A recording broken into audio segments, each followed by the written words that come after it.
그래서 흔들리지 않는 인간의 존재됨은 하나님 안에서 발견되어지는 거죠. 이제 12월이 되면 저는 IBF 간사를 그만둡니다. 네. 간사님 이렇게 불려오다가 그 간사님이라는 이야기가 이제 끝나는 거죠. 어떻게 보면 목사라는 이 직분도 어느 시기가 되면 은퇴하고 나면 목사도 아닌 거죠. 때때로 저는 다른 친구들과 만날 때 아니면 다른 선후배들과 만날 때 박 목사님 이렇게 불리는 게 굉장히 불편합니다. 내가 맑은 물교회 목사로 있는데 너와 나의 관계 안에서 내가 목사가 아닌데 왜 나를 목사로 부르는지 굉장히 의아스러울 때가 많은 거죠. 목사도 지나갑니다. 아파트 평수도 지나갑니다. 페라리도 어느 순간에는 폐차됩니다. 자기를 형성할 수 있는 다른 어떤 것들은 유한한 거죠. 없어지는 거죠. 그런데 오직 영원하신 하나님 한 분 앞에서 우리는 우리 자신을 온전하게 발견할 수 있습니다. 성경에서는 그리스도인의 정체성을 이렇게 이야기합니다. 하나님의 백성이다. 하나님의 자녀다. 성도다. 나그네다. 망명자다. 이런 이야기들을 합니다. 구별되어 부름을 받아서 특별한 존재가 되었다고 이야기를 하는 거죠. 그 정체성이 있기 때문에 그 정체성을 가지고 다른 삶을 살라라고 이야기를 하는 거죠. 내가 하나님의 백성이 되었기 때문에 이 자본주의 사회 안에서 살아가면서 아파트 평수로 자격증으로 스펙으로 자기를 증명하려고 하는 이 세상 안에서 그렇게 발버둥치면서 사는 게 아니라 하나님 앞에서 그분 유일하신 청중 그분 앞에서 유일하게 서서 벌거벗은 몸으로 있는 모습 그대로 하나님 앞에 서서 있을 때 자기가 온전해질 수 있다고 이야기하는 거죠. 자아 정체감은 다른 어떤 것으로 오지 않습니다. 하나님으로부터 오는 거죠. 바울이 끊임없이 자기를 사도됨을 붙잡고 씨름하고 강조하고 이야기했던 것처럼 어쩌면 오늘날 우리 시대는 내가 누구인지, 내가 참 하나님의 백성이 된 것, 내가 하나님의 자녀가 된 것, 내가 성도가 된 것을 끊임없이 붙잡지 않으면 내가 가지고 있는 것으로, 내가 붙들고 있는 것으로, 내가 취득한 어떤 자격증으로, 어떤 신분으로 자기를 증명하려고 하고 그것이 지워지지 않았을 때, 그것을 잃어버렸을 때 당황해하고 낙담해하고 마음이 무너져서 아무것도 못하는 상황으로 빠져들게 되는 거죠. 우리는 온전히 하나님 안에 있을 때 만족을 누립니다. 하나님 그분 안에서 자기를 발견할 때에 자유를 누립니다. 이것이 없어도 때로는 이것이 주어진다고 해도 어깨에 힘들어가지 않고 나의 나됨을 하나님 앞에서 발견하고 십자가 앞에서 자신을 발견하는 것을 통해서 앞으로 나아가는 거죠. 바울이 끊임없이 이것을 붙잡았던 것처럼 우린 끊임없이 하나님 그분 앞에서 하나님 제가 누굽니까? 십자가 앞에서 하나님 제가 누굽니까? 물으면서 그분 앞에서 자기를 발견하는 맑은 물 성도님들이 되었으면 좋겠습니다. 그림이 있는데요.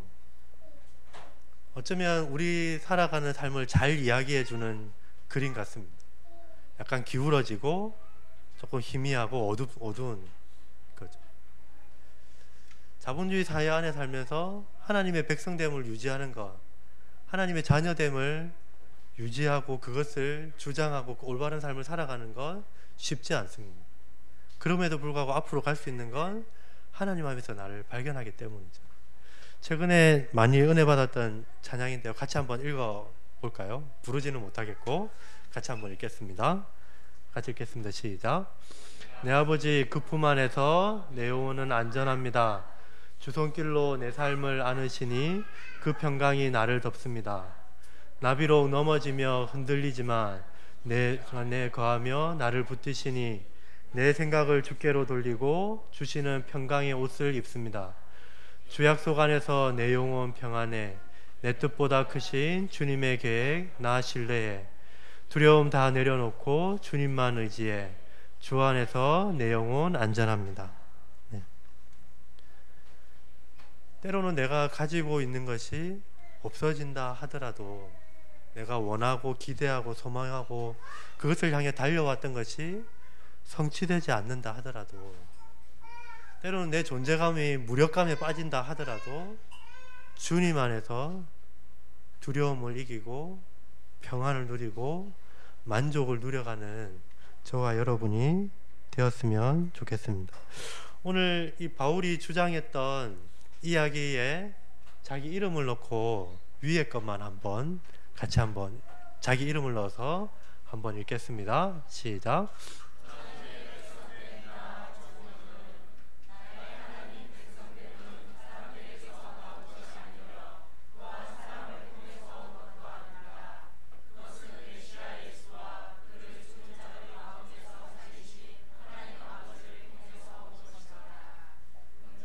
네, 거기까지만 읽겠습니다. 네.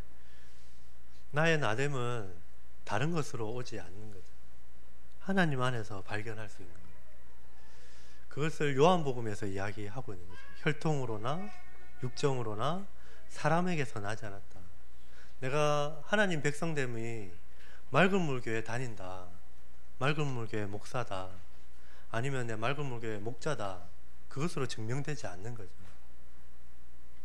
하나님 앞에서 자기를 발견하는 사람들만이 안정감을 누리고 흔들리는 세상 안에서 꿋꿋하게 앞으로 한 걸음씩 나아갈 수 있을 것입니다.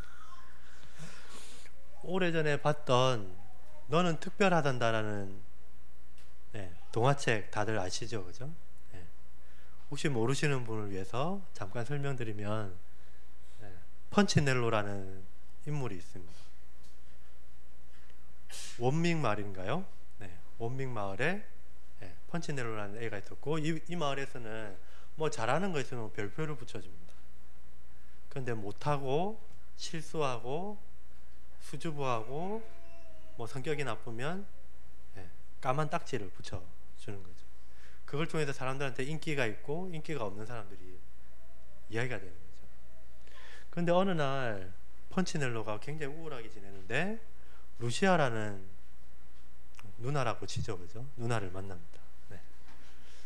누나를 만났는데 이 누나는 그게 없는 거예요.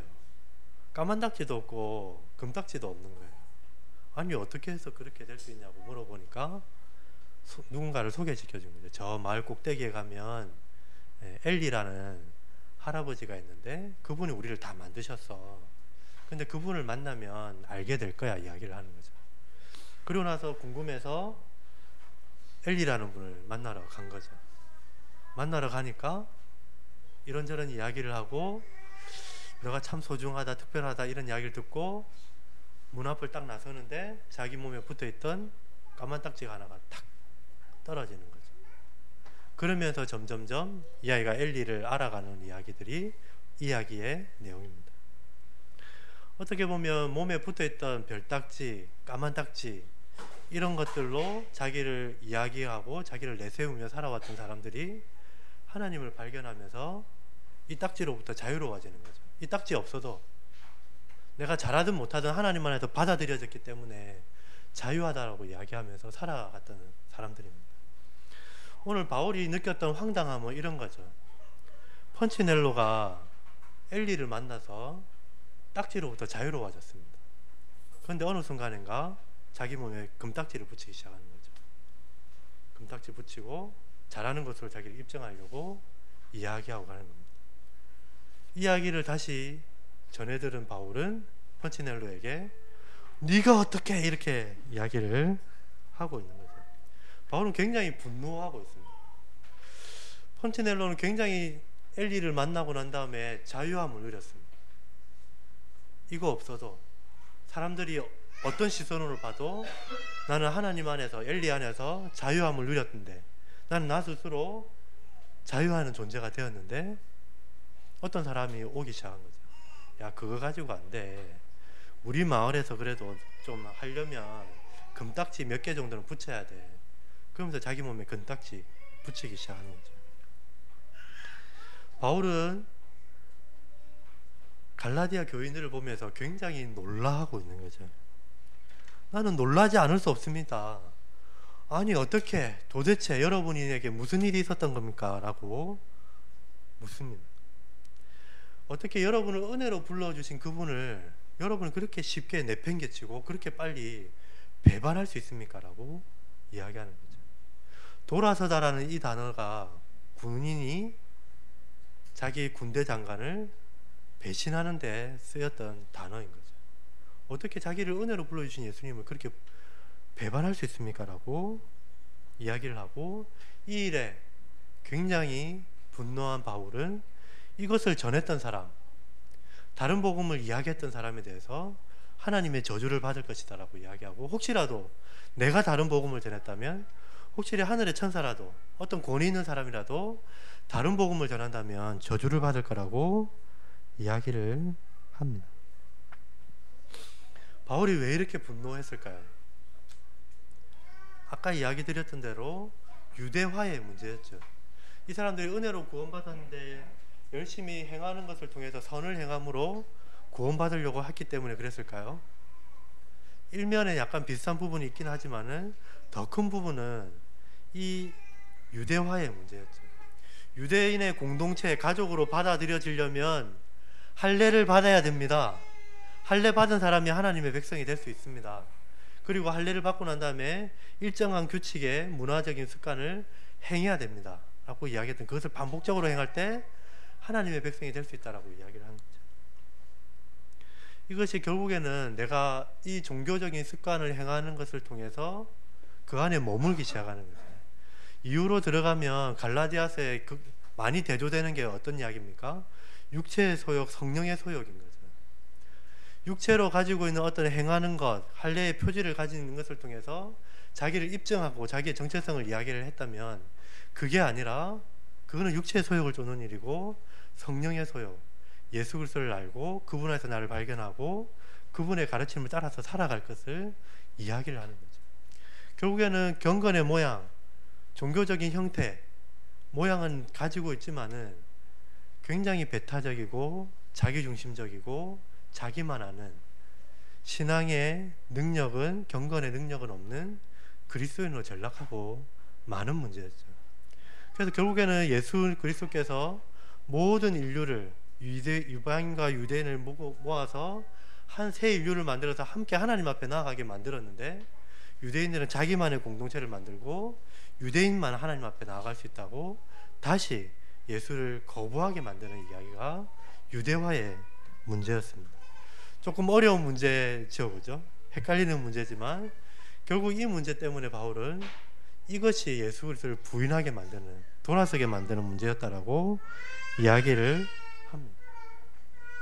결국 복음이 은혜로 예수 그리스도를 통해서 구원을 얻고 그분의 죽으심과 부활 안에서 온 인류가 하나가 되고 온 우주가 새롭게 될 거라고 하는 이 하나님 나라의 복음의 이야기들이 편협해지고 축소되고 왜곡되어질 때 나타나는 현상들인 거죠. 흔히 예수 전당 불신족 옛날의 이야기를 많이 들었습니다. 그 이야기가 여전히 오늘 교회 안에 있고 사형리로 축소된 복음의 이야기를 우리가 많이 접하고 살아온 거죠. 예수 믿고 내 죄 사함 받고 구원받아서 하나님 나라에 가는 것, 그걸로 굉장히 축소시켜서 이야기를 하는 거죠. 결국 그렇게 하고 나니까 결국 복음의 이야기는 개인화되는 거죠. 내면화되는 거죠. 내세화되는 거죠. 천국은 내가 죽어서 가야 되는 저 멀리 있는 어떤 나라라고 상장하고 가기 때문에 더 이상 일반의 삶의 영역에서 선을 위해서, 하나님 나라를 위해서 살아가지 않습니다. 많은 제자 훈련의 이야기들이 목사님의 개인적인 제자를 만들거나 그 교회 부흥을 위해서 소모되는, 온 세상을 새롭게 하는 하나님 나라의 복음을 가지고 살아가게 하는 이야기가 아니라 자기 교회의 일꾼으로 만드는 제자화로 전락하고 마는 거죠. 결국 이것이 나타나는 것은 결국 삶과 신앙이 분리되는 겁니다. 예수님께서 오셔서 하셨던 이야기가 평화인 거죠. 샬롬을 전했던 거죠. 유대인과 이방인이 반목하고 서로 섞일 수 없고 물과 기름처럼 섞일 수 없었는데 예수님 안에서 함께 하나가 되게 만드셨습니다. 배타적이고 자기만을 아는 공동체가 아니라 함께 서로 포용하고 타자를 수용할 줄 아는 이야기로 갔음에도 불구하고, 그것을 들었음에도 불구하고 내면화되고 이야기되니까 결국 자기 공동체, 자기 이야기만 남아있게 되는 거죠. 겉으로는 굉장히 경건한 것처럼 보입니다. 주일 성수하고 11조 열심히 하고 교회 예배 빠지지 않습니다. 그러나 일반의 삶의 영역으로 들어가면 정규직, 비정규직으로 나누어져 있는 세상에서 비정규직을 하대하고, 이 사람이 어느 직급에 올라와 있지 않기 때문에 무시하고 제대로 된 임금을 주지 않고 노동 착취를 하는 이야기들이 많이 들리는 거죠.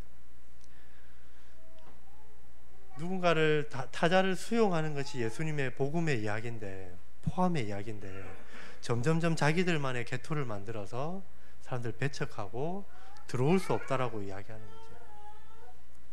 동성애 문제, 게이 문제, 그리고 여러 가지 문제들이 교회 안에서 계속 대두되는 문제들은 계속해서 개토를 만들어서 더 이상 수용할 수 없는 문제로 만들어 가고 있습니다. 결국 나타나는 것은 위선적인 삶의 양태밖에 없는 거죠. 교회 안에서는 거룩하고 삶의 모양에서는 전혀 예수님을 닮은 삶의 모양이 나타나지 않는 이야기들이 나타납니다. 반면에 오늘 바울이 전했던 하나님 나라의 복음의 이야기는 그분을 죽은 자 가운데서 달리 살리신 부활의 이야기인 거죠. 모든 것이 예수님 안에서 새롭게 변화되는, 우리뿐 아니라 나 자신뿐 아니라 모든 인류가, 모든 세상이 새롭게 되는 이야기로 들어갑니다. 이 악한 세대에서 구원하셔서 건져주셔서 새로운 세대로 들어가게 하셨던 게 예수님의 복음의 이야기였던 거죠. 밑에 작은 글씨로 되어 있는 복음이라는 이야기 조금 잘 안 보이긴 하겠지만은 같이 한번 읽어볼까요? 같이 읽겠습니다.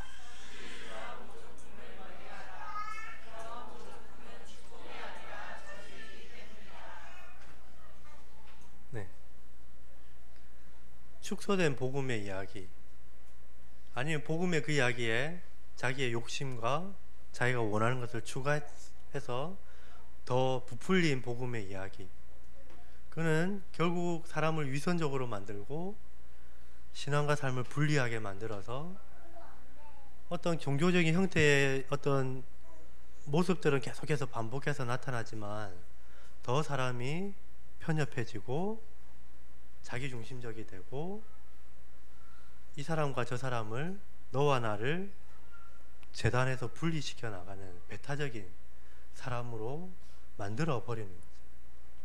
나 혼자만을 위하고 내가 예수 믿고 복받고 천국 가면, 그것으로 끝인 복음의 이야기를 듣고 나면 결국에는 예수님께서 오셔서 낮고 천한 사람들을 위해서, 다른 사람을 위해서 자기를 내어주고 희생하고 용서했던 그 삶의 양식으로 가지 않고 그냥 종교적인 형태는 반복해서 하지만 그냥 자기중심적인 그리스도인으로 전락하고 맙니다. 이게 어쩌면 경건의 모양은 있지만 경건의 능력이 없는, 다른 사람을 수용하고 포용할 줄 모르는 그리스도인의 모습으로 만들어 버리는 거죠. 결국 우리는 어떻게 하면 이 다른 복음에 빠지지 않고 이 원복음에, 바울이 전했던 복음의 이야기에 더 깊이 들어갈 수 있을까요? 결국 바울이 했던 이야기 안에 답이 있을 것 같습니다. 내가 사람을 기쁘시게 하기 위해서 일을 하는 거냐? 아니다. 하나님을 기쁘시게 하기 위해서 하는 거다. 그리고 내가 사람으로부터 배운 것이 아니라 예수 그리스도께로부터 직접 받은 이 메시지 안에서 가능한 것이다라고 이야기하는 거죠.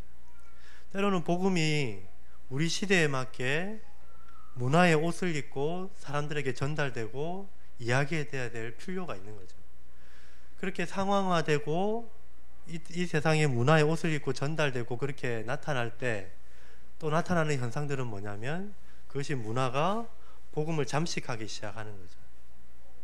복음을 잠식하면서 이 복음의 메시지를 희석시켜 버리는 거죠. 물론 예수님 믿고 잘 되는 이야기들이 있습니다. 이 이야기가 잘 되는 이야기들이 1960년대 70년대 여의도 순복음교회가 급격하게 성장하면서 예수 믿고 복받고 잘 되고 건강해지는 거, 이걸 이야기하면서 3박자 4박자 복음 이야기하면서 일정 부분 맞는 거죠.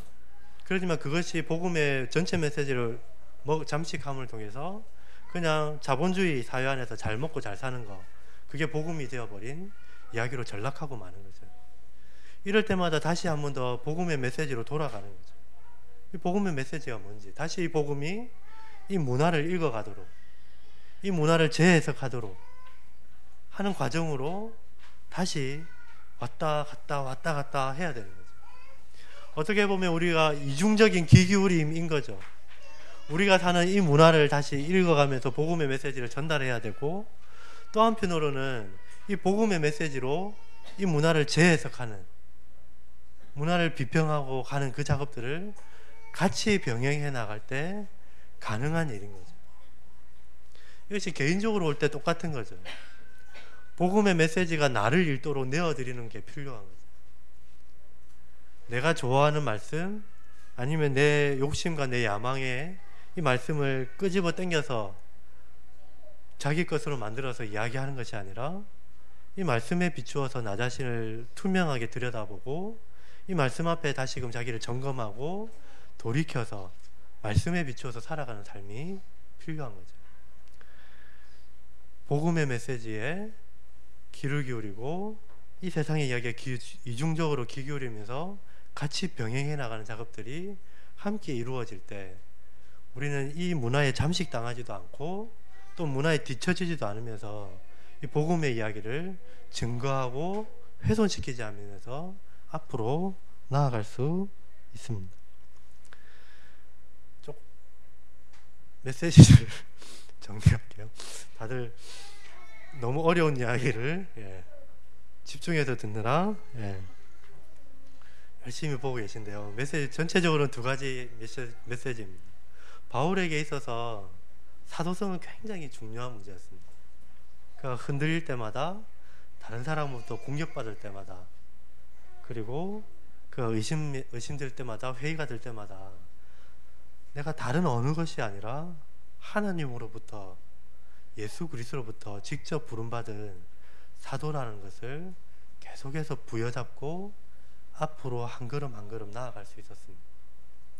계속해서 금딱지, 까만딱지로 우리 자신을, 정체성을 부여하려고 하는 이 자본주의 사회 안에서 우리 자신을 지켜갈 수 있는 것은 다른 어떤 것도 아닌, 사람으로부터 난, 이 세상으로부터 난 것이 아닌 하나님 앞에서 자기를 끊임없이 발견하고 그것을 붙잡을 때, 풍산교에서 이야기했던 그 세 가지, 나는 하나님으로부터 받아들여졌다, 특별한 공동체에 속했다, 나는 특별한 존재가 되었다 하는 그 이야기를 끊임없이 붙잡을 때 우리는 흔들리지 않고, 때로는 흔들리지만 앞으로 한 걸음 한 걸음씩 나아갈 수 있는 거죠.